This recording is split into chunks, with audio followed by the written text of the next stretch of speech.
Good morning or good afternoon, depending on where you are. Hope all of you had a good weekend. Welcome to Match Day.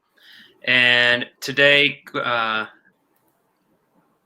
Coach Barker and I will be presenting three little tactical quizzes. We have polls made up, and to hopefully for all of you to interact with. And we'll go ahead and we'll get started. But basically, there are no wrong answers. Well, there might be on a few of them there might be a wrong answer. But the first two, there are really, in my opinion, no wrong answers in the first two. So some are more probable than others. I'll just go there. So we're going to go ahead and just get started. So basically how this works is we're just going to show a diagram. I'll launch the poll. Or Coach Barker, if you want to launch the poll, you can. Yeah, I'll do that. And we'll go from there. So we'll just call this Monday Manager. And here's the first situation. So, Coach Barker, do you have the whiteboard? Yeah, it's turned on. You should be able to manipulate it, Vince. Yeah, so the idea is here that the player on the ball is the left back. And this is like a training ground situation. So the left back has the ball. You can see that they have space, and you can see that the red defending unit is kind of dropping off a little bit. So in training, let's say the player is undecisive. So would you want your player to just play it, which would be one, right? Choice one, play it to the center back. Two would be to skip and go all the way to the other right back, if you will. And three would be to play it short to the 11 or the winger. Or four, play it over the top of the back line. And you can see that the goalkeeper, though, I believe you can see it on your screen, I hope. You can see that the goalkeeper is off their line. So let's see what people think. So we have choice two, we have choice four, choice three, we have 50% there, Coach. Yeah. So I'll give my analysis. Yeah, that'd be great. This is fine. It seems a little unnecessary because there isn't very good pressure on the ball. So I'm not quite sure why I dish it off relatively conservatively. Correct. I quite like this one, assuming the kid has the technical ability to play that length of ball. Because you do have a player here, should anything go errant, you've got a little bit of cover. And that's a pretty good switch to the point of attack, given that if I look down the line, 6 of the opponent are halfway across onto that flank. So if we can get it there quickly, we've got a chance of a numerical overload. This is fine, because if we go here and we come back and maybe we go in there, will shift the opponents, but it doesn't, to me, seem to be very opening of the field, but I'm okay with it. And if I was the Leicester City manager in the year they won the league, that's Jamie Vardy, and that is, who would that be? That would be Fuchs, the left back, who was going to come and play in New York and then ended up winning a Premier League. So that could be there. I'm not really sure what 3 achieves particularly, but it seems to be very popular with some of our audience. Yeah. But yeah, if I was back in my day, I'd probably play that. Now that I'm a nice modern coach, I'd probably play that. That would be me. Which one? You would choose choice 2 as a modern coach? You would choose I think I choose 2 as a modern coach, because I'm more modern. Yeah, because you're right. If you split the field in half, you could have an even number, possibly even an overload. 3 I can see as being an interesting choice. Because if that ball does get on the other side of that 3, they're facing forward, and you have 2v1 possibilities, or you have that player right, and because that midfielder is literally right next to them. So and you break a line too, right? Yep. So you at least break one player out of and maybe 2 or 3 that you start to break a line on. So some people could make a good argument for number 3. Yep. Like I said, none of them are really wrong. And you're right on the money. 1 really doesn't do anything, except the left back just gets rid of it because they're scared of the ball. And 4 is, you have to have a player technically that can play that ball with some, the application of skill, right? So it's got to be hit perfect so it doesn't roll out or too far.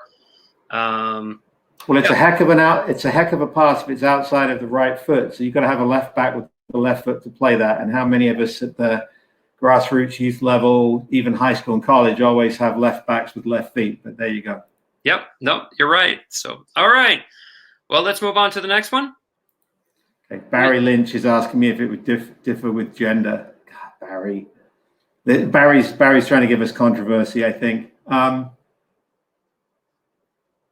Yeah, I mean, I think the technical level of the players, if boys or girls, one is better than two if they don't have the physical or technical ability. Right. And I think 4 requires a ton of technical ability and potentially physical strength if that's a 9-a-side field. And so not so much gender, but the athletic ability and the technical ability. There's a nice response from me. Thank you, Barry. Appreciate it. Yeah, that's good though. That's good. We want those. All right. So let's do the next one. And okay, yep, you have the poll. So here's the decision. That basically it's a midfielder. We'll assume that maybe they're an 8. They could be maybe a 10. I don't know, probably an 8. So that the choice is, should the center midfielder? By the way, so the Reds is a low block. So should the center midfielder play it back to the 1? Right. In other words, just kind of maintain possession, swing it out, and there's 2A who then can swing it to 2B. So you have some possibilities there. Or 3, play a really, really thread the needle, play the ball right into the 3. It all depends on the amount of pressure on the ball. I get that. And then 4 would just be to simply play it out wide to the winger that's on the corner of the box. Could be an outside back, if you will, overlapping. So, yeah, let's see what the audience thinks. So they've started to give us some responses. I'll give my detailed analysis. So what's the score? If we're having a real tough time breaking them down and we can play here and get the Reds to come out, right, we might get more space behind us. So there could be a situation where 1 is designed to draw the opponent out. So I could make a case for 1 if the situation was correct. I like 2A to 2B if it can be done quickly, because now the right winger can get behind the opponent in space. And I love the idea of crossing behind opponents, and now they're turning facing their goal. So I do quite like 2. If I had Xavi, Iniesta, Messi, Busquets covering, Suarez running off, and then a couple other guys, then maybe I'd like 3. But that would be a tough thing for me to teach and a tough thing to train. My favorite is absolutely, let me clear this up. My favorite is absolutely this one, because I think that's a pass that can be played. And if it is played successfully, then that's a straight route into goal behind people. So I'm keen on the 4th option, but I can see sympathy for actually all of the options.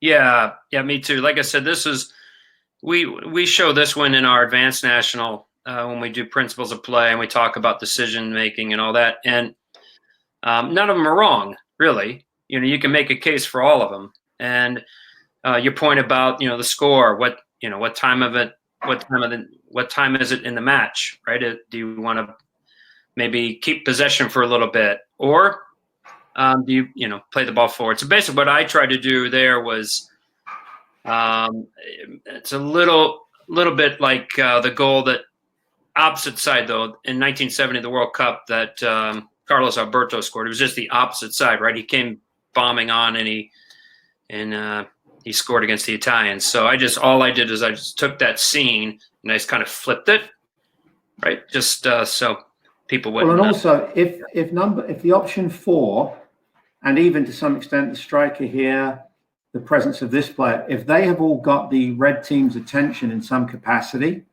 then this option 3 could be a very, very interesting and not necessarily difficult pass. It really does depend. So what's good about the blue team is the dispersal of the blue team engaging reds and also in between the lines of reds, I think it does give the blue team quite a legitimacy of all the options. Again, depending on how the ball is rolling. Yeah, agreed. Okay, we're moving quite along. So let's do one more. But this is a two-parter, and this is a defending scenario. So the first two are attacking. This is defending. So we're going to go ahead. So this is part A. So Coach Parker, do you have the whiteboard? Yeah, I think you do. Yeah, I've got the whiteboard. I'm just sending a question to one of our guests, and I will now get the poll up. Thank you for participating in the second poll. We're putting the third poll up now. The third of four. Yep, third of four. So this is a two-parter. So the ball is on the red circle's foot. Yep, and in this case, it was a he. He switches the point of attack quickly. But the decision is now, okay, now what's the left back do, right? So the left back that's in the white circle. So should the left back approach the player on the ball, kind of drop a few steps as that arrow's trying to indicate, or three, just stay and hold. So it's interesting. We got quite a few that say drop.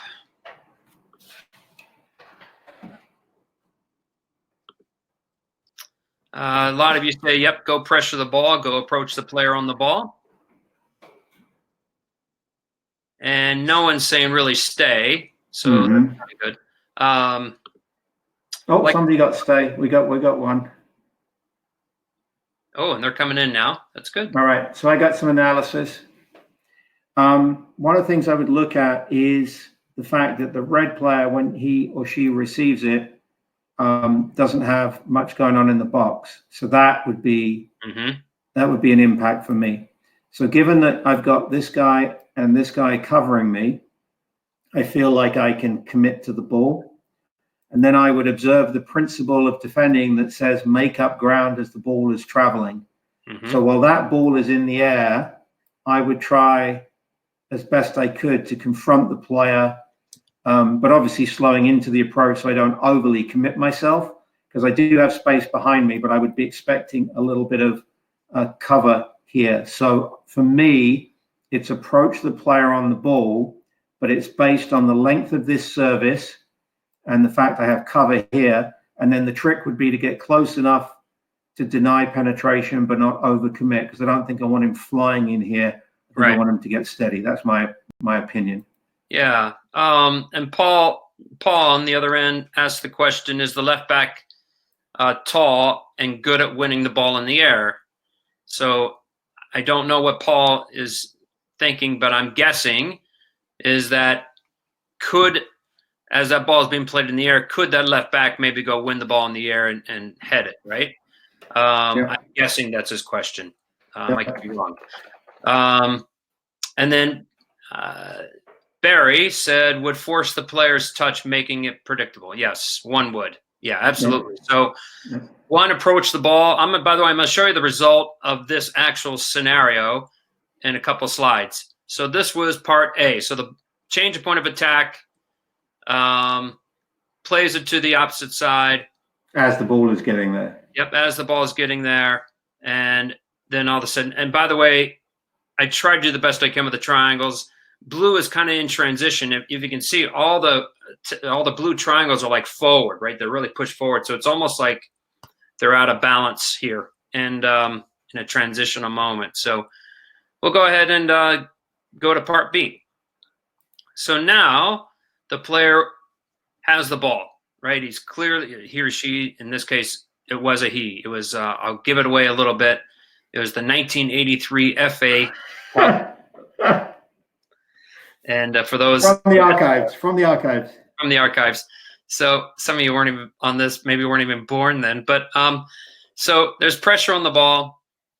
The left back, should the left back can just put pressure on the ball, delay, right? Because the player is quite, shooting range. Yes, you can argue, but he's at the corner of the box still. So really still a difficult shot. Did we put the poll up? Yeah, I did. Oh, and publish it. Sorry, I apologize. Sorry, guys. No worries. And then 2, delay. 3, just stay. Just stay kind of and just jockey, if you will, right? And just keep the player, if you can, in front. Yeah. So let's see what people say. So given the lack of support coming to the red, I might be inclined for number 1, which is to force the action. Yeah. Because again, I've got my cover guys here. So I think I might be inclined to be a bit more aggressive. But of course, if this is Cristiano Ronaldo or Robin or Ribery or some tricky winger, then the last thing I need to do is commit in here and then them go by me. Right. But I think based on the lack of support he or she has, I might go press the ball.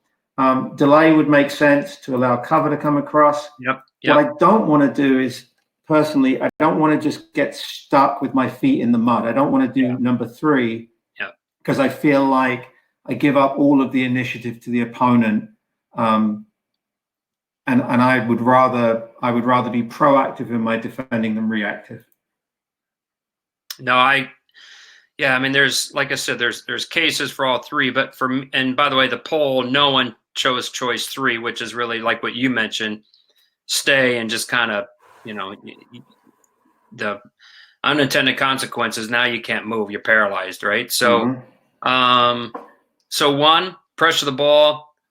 When you pressure, right, do you force that player down the line or do you play straight up?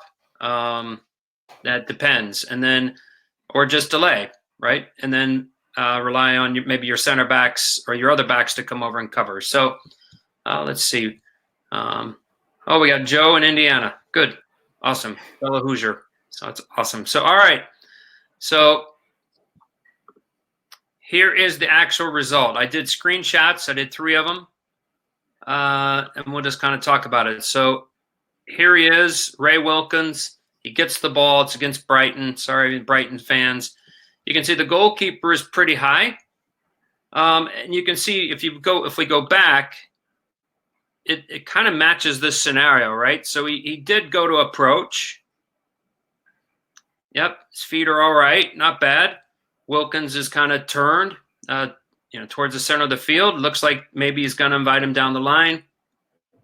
And Wilkins is right-footed, as I recall. Yeah. I mean, so not a bad decision, I don't think, right? And then the only thing here, though, is he then goes over a little bit too far. So this would be like a case for how he breaks down, right? His deacceleration abilities kind of let him down because he went too far. So he gives Ray Wilkins just half of an inch, which is enough for him and any player at this level. And that's all Wilkins needs. And then the ball whips into the top corner and he curled it. Do you have the video, Vince? I do. And I'll share that because see if it'll run. Yeah, let's see if we can get it to go. It was one of my favorite goals I remember watching when I was. To the audience, this deck Vince created just for this show. So Vince has this deck, but we have 27 other of these little stationary scenarios, and I've been sending them out to coaches the last month. So if you want a slew of these little graphics, and you can tweet them to your players or put them up, feel free to let us know and we'll share them with you. They're quite fun to make, and I encourage you, if you've got a lesson planner like Academy Soccer Coach or Quick Tactics, make your own up and send them to us as well. Yeah. So let's see if anybody can answer this on the other end. The Manchester United player, which is the player in red, number 10. Who was it? I know. I can't see, so I'm gonna let you monitor the chat question, see if anybody can guess this one. Yeah. Come on, who's the number 10 for Man United? There's got to be somebody out there that knows this. All right, off we go. Can you run it? Yep, here we go. Jimmy Hill was just talking about, he might just get Wilkins away on this side of the field. Beautiful little touch there, by the way. From the back. And Wilkins is terrible. Just lovely. Absolutely magnificent. Ray Wilkins Wow, it's not Mark Hughes. Blimey, Mark Hughes is not that old, I don't think, Barry. No. I think if you go back and start it one more time and don't start it right away. Okay. Ray Wilkins, the late Ray Wilkins, he passed away last year, unfortunately. Yeah. So Barry, I think Barry's second guess is a much stronger guess. The Irishman Norman Whiteside, who was one of the youngest players ever to play in an FA Cup final and one of the youngest players ever to play in the World Cup in Spain in '82. Yeah. Yep. That's correct. That was Whiteside. So that's Arnold Muren. And I interviewed Arnold Muren, and you can find it on YouTube. We were in Ajax, and he's an ambassador for Ajax. So I got to chat with Arnold Muren. He was brought into the country by Bobby Robson and played for Ipswich, and then moved to Man United. But amazingly classy player. Big fan of Arnold Muren. Yeah. No, that's fun. That's fun put together. No, I just remember it because those were the days when ESPN didn't play a lot of soccer. And I remember as a kid, I would set up my VHS recorder, and I recorded it because it was on a different, obviously different time zone, and recorded it. Came down the next morning, and I watched the entire match. And this is something that I did, right? And hopefully keep more kids because they're at home. Maybe they have, they can look up some historic goals like that, and maybe as coaches you can interact with them. So. Anyway, but everybody, thank you very much for being on, and we'll try and continue to do these weekly, and I'll have Coach Barker. He'll do his next week. So those are just 3 I came up with. I showed all of you VoiceThread last week. VoiceThread is a really good way to interact. With your club, with your kids. So Chad, by the way, asked the question, how do we go about getting the situation screenshots you're speaking about? Typing it in right now. Okay. Yep. So it's my email address, and I don't send them as a file. They're just 27 attachments, and you can look at the ones you like. Vince might make this slide deck available to people as well if you ask him nicely. Yep, sounds good. Well, everybody, thank you very much. We're going to have the wonderful Sue Ryan on at 4 o'clock Eastern Time, 3 Central. Hope all of you can join us. Great job, Vince. Thanks. Bye-bye.